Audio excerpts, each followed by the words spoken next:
মহিলাদের আর একটা দোষ কি, তাকফুরনাল আশির, স্বামীর নাফরমানি করা, স্বামীর নাশুকরি করা। স্বামী জীবন গড়িয়ে সবকিছু দিয়ে লাগিয়ে ফেলে। 90% পুরুষ, 90% পুরুষ ঈদের সময়, বড় লোকদের কথা বাদ দেন, আমরা যারা গরিব যারা আছি, ঈদের সময় যা ইনকাম করে আগে তা দিয়ে বাচ্চা কাচ্চার কাপড় কেনে, মা বাপ থাকলে তারে দেয়, তারপরে বউরে দেয়, শেষ পর্যন্ত দিতে দিতে কিছু না থাকলে নিজে পুরন লুঙ্গি পুরন জামা গায়ে দিয়ে ঈদ করে। কতক্ষণ কয়জন পুরুষ আপনারা নিজস্ব ঈদের পোশাক কেনেন? কত? খুব কমই কেনে। বউটা পর্যন্ত দিতে দিতে পয়সা শেষ দিতে পারে না। একই দিন যদি বউরে না দিতে পারছেন, দেখবেন যে খেলা কারে কয়, গোসে হলুদ হই নাই, নুন হই নেই, সিমইতে চিনি হই নেই, ভাতটা ভুটি নেই, মুখ পোড়ায় রয়েছে বসে। পাশের বেটিরা এসে কি আপা মার ছেলি ভাইজানি দিদি, মারা লাগেনি, বিগির গিনি মুগুরি দাঁত ভাঙছে, জীবনে ঈদ বলে খেকান কাপড় দিল না। এই শয়তানের ঘরে খালি আমি বলে তাই। মহিলারা স্বামীর সবচেয়ে বড় গোটা দেয় কি এখন দি ভাই, ওর ঘরে আমি বুঝে থাকি, অন্য বেটিরালি থাকতো না, আর বেটিরালে সব দৌড়ে বেড়াচ্ছে। প্রত্যেক স্বামীরা প্রত্যেক মহিলা এই খোটাই দেখা, তোর ঘরে আমি বুঝে তাই, অন্য কেউ থাকতো না, অন্য কেউ আসতো না, খোটা দেয়। এইসব কথার দ্বারা নষ্ট হয়ে যায়। স্বামী যা আনবে, স্বামী যদি আমার 300 টাকা দামের কাপড় পরাইয়া আমার সাজগোজ দেখবে কি, আল্লাহ পাক নিজেই বলে, ওয়ালা ইউবদিনা যিনাতাহুন্না ইল্লা লিবুলাতিহিন। নারীদের দিকে বানাইছে আল্লাহ সাজা গুজার জন্য। নারীদের সাজে রং হবে, নারীদের সাজে রং হবে, ঘ্রাণ হবে না। কতক্ষণ নারীদের সাথে কি হবে? রং হবে, তবে রঙের ভিতর প্রলেপ হবে না। এই কি কয়, নখ পালিশ লাগায় না, এটা জায়েজ নাই। মেহেদি লাগাবেন, অন্যান্য পাতলা রং লাগাবেন, যে রঙে প্রলেপ হয়ে যায় ওই রং লাগাইলে ওযু গোসল হয় না। নখে নখ পালিশের যাররা পরিমাণ কোনা থাকলে তাতে ওযু গোসল হয় না। আপনি আজীবন নাপাক থাকবেন যতদিন ওই নখ পালিশ ব্যবহার করবেন, তবে রং হবে, ঘ্রাণ হবে না। নারীরা যদি সুগন্ধি মাখাইয়া বাহিরে যায়, রাস্তায় বোরকা পরেও যায়, ওর গায়ের ঘ্রাণ যত পুরুষের নাকে যাবে অত পুরুষের সাথে তার জিনার গুনাহ লেখা হবে। মহিলারা বডি স্প্রে ব্যবহার করে বাইরে যেতে পারবেন না, আপনি সুগন্ধি ব্যবহার করবেন না তা না, এটা বাড়ির ভিতরে। এবং মহিলাদের সবচাইতে উত্তম সাজের সময় কখন?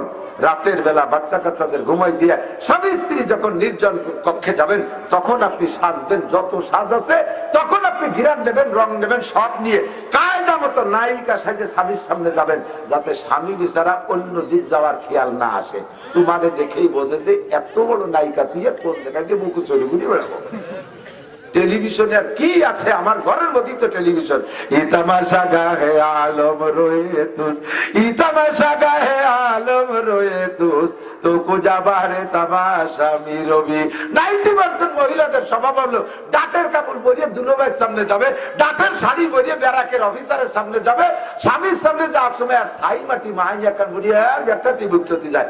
স্বামী দেয় যে ইয়ে আমার আবার দুয়ার দ্বারে থাকি লাভ নাই, তুমি দরজা বন্ধ করে ঘুমাই, আমি আসতেও পারি নাও পারি।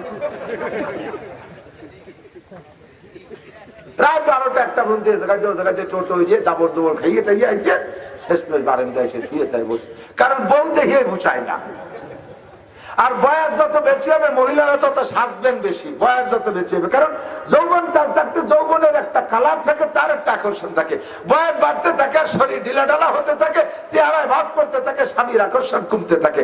ওই সময় বেশি সাজবেন। সাজবেন তা কোন সময় সাজবেন? সাজবেন হলে ঈশান নামাজের পরে, আগে না।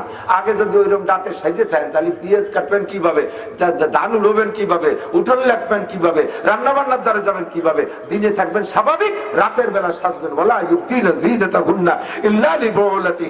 স্বামীর সামনে খুব সুন্দর করে সেজে গুছে থাকবেন, ভালো কাপড়টা স্বামীর সামনে পরবেন, তাহলে প্রত্যেক এক একটা সাজের বিনিময় আপনার আছে। আবার এদিক তাকান, স্বামী যাতে খুশি হয় এমন আচরণ করে যদি ভালো একটা কাপড় পরেন, পরবেন আপনি, সাজবেন আপনি, অথচ চোখ ঠান্ডা হবে স্বামীর, তাতে 7 ভরি স্বর্ণ দান করার সব পেয়ে যাবেন। মহিলাদের ইনকাম করা একেবারে সহজ, মহিলাদের আখেরাত কামাই করা, দুনিয়া কামাই করা সহজ। মহিলাদের চাকরি হয় তাড়াতাড়ি, মিটাকে চাকরি হয় না, ঢাকা খালি গিয়ে দিয়ে চাকরির অভাব নাই মিটিকে। আর বেটারা কয় চা নিয়েছে ঘুরিয়ে গেড়ে খাইয়ে স্ট্যান্ড বেলা যারা খালি খেয়ে খাইয়ে পরে ছুটো মুটো বাড়ি চলে আসে। এর কোনো চাকরি নেই, বিটিকে চাকরি। দুনিয়াও সহজ কামাই করা, আখেরাত কামাই করা সহজ। স্বামীর জুতো জোড়া সোজা করে দিলে 7 ভরি স্বর্ণ দান করার সব। সুবহানাল্লাহ।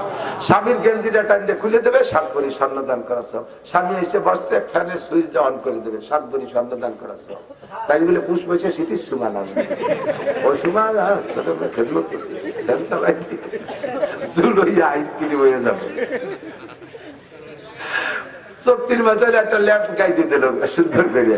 শীতকালে ল্যাম্পটা গায়ে দিলি 7 ভরি স্বর্ণ দান করাছ, গরমকালে ফ্যান চালাই দিলি 7 ভরি স্বর্ণ দান করাছ, গাছকে একটা গামাছি বাইরে দিলি 7 ভরি স্বর্ণ দান করাছ, জুতো জোড়া সোজা করে দিলি সব। একটা লুকমাতে পিপিয়ে একটা কমলা লেবুর দানা মুখের মধ্যে তুলে দেবেন, 7 ভরি স্বর্ণ দান করাছ। স্বামী দাঁত মাজে না, একেবারে তুষি সাইনে ঠাইসে দিলে দাঁত মেজে দেবে। কয় যে হুজুর কথিত আর টের পান না, ওর গালে আলো বিড়ির গন্ধ, ওর মধ্যে হাত দিলে আমার 3 দিন কার কায়দা নাই, তারই দরকার নাই। আল্লাহু আকবার। তাসাদ্দাকনা ওয়ালাউ মিন হুলিকুন্না, যে কথা বলতে যে হাদিসটা পূর্ণ বললাম সেটা হলো মহিলাদের স্বভাব হলো এই সন্তানকে মানুষকে অভিশাপ করা, এমনকি নিজের সন্তানকে অভিশাপ করে। কখনো মারা এই কাম করবেন না। অন্যায় করলে ধৈর্যের সাথে মেনে নেবেন, আপনি নেকি পাইবেন, জিহাদের নেকি পাবেন, শয়তানের সাথে লড়াই করার নেকি পাইবেন। এবার সন্তানটা মারা যদি যায় তাহলে আবার আল্লাহরে উল্টো গালাগালি করবেন না, আল্লাহরে গালাগালি করবেন না, ধৈর্য ধারণ করবেন। আপনার ওই শিশু সন্তানকে আল্লাহ পাক ইব্রাহিম আলাইহিস সালামের বক্তব্যে ভর্তি করে দেবে, ওই সন্তানটারে বড় আলেম বানাবে।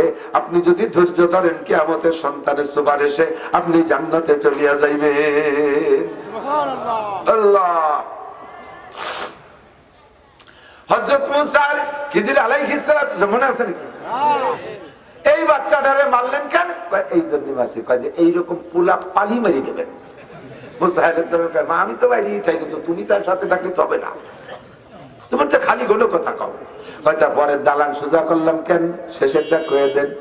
খিজির আলাইহিস সালাম বলতেছেন দালান সোজা করার কারণ হলো ওই দালানের মালিক আপাতত ছোট্ট দুটো নাবালেক বাচ্চা, ওদের গার্জিয়ান মুরব্বীরা কেউ নাই, সব মারা গেছে। ওদের মুরব্বীরা বিল্ডিং এর নিচে অনেক দামি দামি সম্পদ পুঁতে রেখে গেছে। এই যে বিল্ডিংটা যদি এখন উল্টে যায় পিছন দিয়ে মালগুলো বেরোয় যাবে, স্থানীয় প্রভাবশালী নেতারা ওগুলো দখল করে নিয়ে যাবে। বাচ্চা দুটো বড় দিনদার পরহেজগার আল্লাহওয়ালা হবে, ওরা আল্লাহর ওলি হবে। আল্লাহর ওলিদের সম্পদ হেফাজত করার দায়িত্ব আছে। যদিও গ্রামের মানুষ ভাত দেয় নেই, বাচ্চা দুটোর তো কোনো দোষ নাই, সেই বাচ্চা দুটোর খেদমতের জন্য বিল্ডিংটা সোজা করছি। বলো তো মুসা এটা ভুল করছি নাকি? কয় হুজুর চলেন সামনের দিকে, এরকম বিহা বিল্ডিং পালি সোজাই করতে থাই। মুসা আলাইহিস সালাতু ওয়াস সালাম সফর শেষ করে আসছেন, এবার আল্লাহ বুঝতেছে বড় আলেম কারে কয়। যে কথা খিজির আলাইহিস সালাম জানেন সে কথা উনি জানে না, নৌকো ভাঙ্গার কিসসা মারেফাত উনি জানে না, পোলাটারে মারার মারেফাত মুসা নবী জানে না, আরে ওই বিল্ডিং সোজা করার মারেফাত জানে না। এ জানলে হলো কত বড় আলেম। ওই যে সেই কথার জবাব আল্লাহ পাক দিলেন, দুনিয়ায় সবচেয়ে বড় আলেমকে তুমি একটু মাইপে আসো। আল্লাহু আকবার। ফাওকা কুল্লি যী ইলমিন আলীম। জাননেওয়ালার অভাব নাই, সব জাননেওয়ালার উপরে আরেকজন আছে। আমার উস্তাদ কাশিয়ানী হুজুর, তার উস্তাদ সদুর সাহেব হুজুর, তার উস্তাদ হুসাইন রহমান মাদানী, তার উস্তাদ কি বলা হয় শাইখুল ইসলাম মাহমুদ হুজুর, তাদের বলে তো আমি নিকটে আছি। আমার কাছে দোয়া করো, আমি দোয়া কবুল করবো, আমি তোমার কাছে আছি। তুমি আমার শাহবাগের চাইতে নিকটে। আমরা 5 ওয়াক্ত নামাজের পর দোয়া করি, আর শত শত মাহফিলে প্রত্যেকদিন দোয়া হচ্ছে। আল্লাহ তুমি কেন দোয়া কবুল করো না? আল্লাহ পাক রব্বুল আলামিন কয় তুমি তো মারেফাত জানো না, তুমি তো ভেদ জানো না। কারণ কি? আমার জান্নাতের মধ্যে একটা ক্লাস আছে, ওই ক্লাসটা শুধু শহীদদের জন্য হবে। ওই জায়গা যে পরিমাণ শহীদি দরকার সেই পরিমাণ শহীদ এখনো হয় নাই। ফিলিস্তিনের কিছু শহীদ আমি জান্নাতের ওই গ্যাপ গুলো বন্ধ করব, এই জন্য তাদের শহীদ করতেছে। করতেছি। 2 নম্বরে তোমাদের মন চাহি দোয়া কেন কবুল করতেছি না? তোমাদের মধ্যে 6টা দোষ আছে। জোরে বলেন কয়টা? জোর হলো না? আমার রোজানা রোজ প্রত্যেক দিনের দোয়া কবুল হওয়া দরকার। দোয়া তো কবুল হওয়া দরকার, দোয়া কবুল না হওয়ার 6টা কারণ। এদিক হোমিওপ্যাথ ওষুধ খাইলে সুন্দর কাজ হয়, ডাক্তার যদি ভালো ডায়াগনোসিস করতে পারে, রোগরে যদি ধরতে পারে, আর জার্মানি আর আমেরিকান ঔষধ যদি বিটি কোম্পানির ঔষধ দেয়, জেনুইন ঔষধ, জেনুইন রোগ যদি হয়, তাহলে সুন্দর কাজ হয়। অল্প ঔষধে, হোমিও ঔষধে চিকিৎসা হইয়া যায়, অপারেশন সিজার মিজার লাগে না। কিন্তু হোমিও ঔষধের আবার একটা আহ্লাদ আছে, ওর একটা দুর্বলতা আছে। ঔষধ খাওয়ার পরে যদি তেঁতুল খায়, পেঁয়াজ খায়, রসুন খায়, ইলিশ মাছ খায়, গরুর গোশ, গরুর কি বলে হাঁসের গোশ, হাঁসের ডিম, গরুর গোশ, গরুর ডিম, ইলিশ মাছটা, চিচিয়া মাছটা, সেইগুলো যদি খায়, তাহলে আবার ই থাকে না, এই হোমিও ঔষধের ক্রিয়া থাকে না। আল্লাহ কাছে দোয়া করলে আমি দোয়া কবুল করি। দোয়া বলো দুর্বল, দোয়ার মধ্যে একটু আহ্লাদ আছে। দোয়া করার পরে দোয়া করলেওয়ালা যদি এই ইলিশ মাছ খায় আর তেঁতুল খায়, গরুর গোশত খায় আর হাঁসের গোশ খায়, তাহলে কিন্তু আবার দোয়া কবুল হয় না। দোয়াও করতেছে তোমরা, সাথে সাথে 6 খান তেঁতুল খাইয়ে বসে রয়েছো। 1 নম্বরে আহলুস শিরক, যারা শিরকি গুনাহ করে তাদের দোয়া কবুল হয় না। 2 নম্বরে কুফরি গুনাহ করে তাদের দোয়া কবুল হয় না। 3 নম্বরে বেদাত করে তাদের দোয়া কবুল হয় না। 4 নম্বরে দান করে খোটা দেয়, তাদের দোয়া কবুল হয় না। 5 নম্বরে রেগুলার বুঝে বুঝে কবিরা গুনাহ করে, তাদের দোয়া কবুল হয় না। 6 নম্বরে সগীরা গুনাহে তুচ্ছ করে, তুচ্ছ মনে করে করতে থাকে, সগীরা গুনাহে দুর্বল মনে করে অ্যাভেলেবেল করতে থাকে। এই জাতীয় মানুষের দোয়া কবুল হয় না। এবার আসো তুমি 6 দলের মধ্যে তোমরা আছো না নাই? মুসলমান চাইতে হলে আল্লাহর কাছে চাইবা। ছেলে দেয় আল্লাহ, মেয়ে দেয় আল্লাহ, ধন দেয় আল্লাহ, সম্পদ দেয় আল্লাহ, ক্ষমতা জোরে বলেন কে দেয়? আমরা ছেলে মেয়ে না হইলে বাবার দরবারে গরু মানি, খাজার দরবারে মান্নত করি। মুসলমান আছে না নাই? জোরে বলেন আছে? বাবার দরবারে, খাজার দরবারে মান্নত করো, শিরকি গুনাহ করো। তোমার মতো মুশরিক দোয়া করলে দোয়া কবুল হয় না। 1 নম্বরে শিরকি গুনাহ থেকে বাঁচো। আরো বহুত বহুত শিরক করো। তোমরা আল্লাহকে হাজির নাজির জানো। সব জায়গায় একই টাইমে উপস্থিত হওয়ার ক্ষমতা কার? আল্লাহ। জোর হলো না? আল্লাহ। সব জায়গায় একই টাইমে দেখার ক্ষমতা কার? আল্লাহ। সাথে আর কেউ? সাথে আর কেউ? তাহলে শুধু আল্লাহ বললে হবে না, বলবেন একমাত্র আল্লাহ। একমাত্র আল্লাহই সব জায়গায় হাজির হতে পারে, একমাত্র আল্লাহই সব জায়গায় দেখে। কথা বলেন? অথচ তোমরা দুয়ার অনুষ্ঠান কইরা মুহাম্মদুর রাসূলুল্লাহ নবীকে হাজির নাজির জানো, এই জন্য তোমরা মুশরিক হয়ে গেছো। ওই ক্ষমতা নবীর নাই। নবী শুয়ে আছে মদিনায়, সোনার মদিনায় নবী শুয়ে আছে, হায়াতুন নবী শুয়ে আছে সোনার মদিনায়। ডানা পেলে উড়ে যাইতাম দেখিবার সেথায়। মিলাদ পড়লে নবী তোমার বাড়ি আসে না, কিয়াম করলে নবী তোমার বাড়ি আসে না, দুরূদ পড়লে নবী তোমার বাড়ি আসে না। নবী হাজিরও না, নাজিরও না। মুসলমান, লক্ষ লক্ষ মুসলমান এখন এই আকীদায় দুর্বল হয়ে পড়ে আছে যে আল্লাহর নবী মিলাদ মাহফিলে হাজির হয়, কাজেই তোমার ওই দোয়া কবুল হবে না। 1 নম্বরে শিরকি গুনাহ। এরপরে তুমি অন্যান্য বহু জায়গায় এরকম দুর্বলতা আছে তোমার। শিরিক বিল ইবাদত, ইবাদতের মধ্যে তুমি শিরিক করো, ইবাদতের মধ্যে শিরিক করো। নামাজ পড়ি কার জন্য? রোজা রাখি কার জন্য? দান করছেন কার জন্য? নাম কর দরকার আছে, কতক্ষণ নাম কর দরকার আছে। অথচ আমি দান করার পরে আমার নামটা না কইলে মনটা খারাপ হয়ে যায়। এরপরে হুজুরে যাওয়ার সময় রেড সিগন্যাল দিয়ে দেই, আগামী বছর টাকা চাইয়ে দেখেন। 10,000 টাকা দিলাম, একটা আমার নাম করলেন না। তাহলে তুমি টাকা দিছো কি নেকির জন্য না নামের জন্য? মসজিদ বানাইয়া তার গায়ে নেম প্লেট লাগো, মাদ্রাসা বানায় সে জায়গা সাইনবোর্ডে তোমার নাম লিখতে হবে। এই সমস্ত এগুলো শিরিক বিল ইবাদত। এটা আল্লাহকে খুশি করার জন্য করেন নাই, মানুষের কাছে প্রশংসা পাওয়ার জন্য করছেন। ওয়ালা ইউশরিক বিইবাদাতি রাব্বিহি আহাদা ওয়া মান ইউশরিক বিল্লাহ ফাকাদ হাবিতাত আমালুহু। যে ইবাদতের মধ্যে আল্লাহর সাথে শিরিক করে, অর্থাৎ ভালো কাজ করে মানুষের কাছে প্রশংসার লোভ করে, ওই লোকটা ইবাদতের মধ্যে শিরিক করলো, ওর ওই ইবাদতে কোনো নেকি থাকে না, ওই লোকটার কোনো দোয়া কবুল হয় না। 2 নম্বরে কুফরি গুনাহ। এদিকে আসেন তাড়াতাড়ি। এর সাথে আর একটু ব্যাখ্যা দিয়ে যায়, মহিলারা এই সমস্ত বিপদের মধ্যে বেশি আছে। কিসে কিসে শিরিক হয় টের পায় না। এমনি শিরিক ভাবে বলে দিলাম যে শিরিক করবো না, কিন্তু করিয়ে ফেলতেছেন তা টের পাচ্ছেন না। বাড়ির মধ্যে কাউটা ডাকতে ডাকতে গেলি কয় কি যে এই যে কি যেন গজব আসলো, কি গজবের খবর দিয়ে গেল, ঠিক না? কাউও ডাকতে ডাকতে কাকা অত্যতি গেছে, ও কি আর কিছু কইছে? তা কাউ তো কাকাই লোক কোরআন শরীফ পড়তে পড়তে যায়। তুই মুসলমানের নামাজ পড়ি যে সকাল আলহামদুলিল্লাহ বাড়িছে, আর কাউটা ডাকতে ডাকতে গেলে ওরে কোরআন শরীফ ভর্তি করিস দাতাল কাউ তো ডাকবি।